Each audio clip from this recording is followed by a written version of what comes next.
ఈ డబ్బాలన్నీ చూసి భయపడద్దు. ఈ మెడిసిన్స్ అన్నీ నేను నా చిన్న కూతురు కోసమే కొంటున్నా.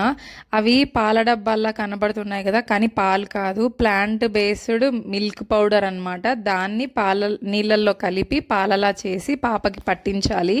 ఇంకా సోప్స్, తనకి గ్యాస్ ట్రబుల్ మెడిసిన్, తర్వాత డైజెషన్ ప్రాబ్లం రాకుండా ఉన్నవి అవన్నీ మెడిసిన్స్ అన్నీ అమ్మ చెప్తే నేను తీసుకెళ్తున్నా. అత్తయ్య వాళ్ళ ఊరు నుంచి ఇంటికి రాగానే మెడిసిన్స్ అన్నీ అయిపోయాయి, తీసుకురా అంటే మెడికల్ షాప్కి వచ్చాను. పుట్టినప్పటి నుంచి మనిషి పాలు కానీ జంతువుల పాలు కానీ తాగకుండా బతికిన వాళ్ళు ఎవరైనా ఉంటే కామెంట్ చేయండి. మా ఇంట్లో మాత్రం నా చిన్న కూతురు అని చెప్తాను. తనకి లాక్టోజ్ ఇంటాలరెన్స్ ఇష్యూ వల్ల మేమైతే ఆ పాలు వాడాల్సి వస్తుంది. ఇప్పుడు కొంచెం పెద్దగా అయింది కాబట్టి నార్మల్ ఫీడ్ చేస్తూ ఆ మధ్యలలో ఆ పాలు తాపుతాము. ఇకపోతే ఇవి రాగులు మొలక కట్టి ఉంచాను 3 days బ్యాక్. వాటిని మిల్లు పట్టించడానికి వచ్చాను ఊరు తీసుకెళ్దామని. అదిగోండి మా చిన్నమ్మాయి, తనే మనిషి పాలు తాగదు, జంతువుల పాలు దానికి సూట్ అవ్వవు. ఆ పౌడర్ పాలు వాడాలి.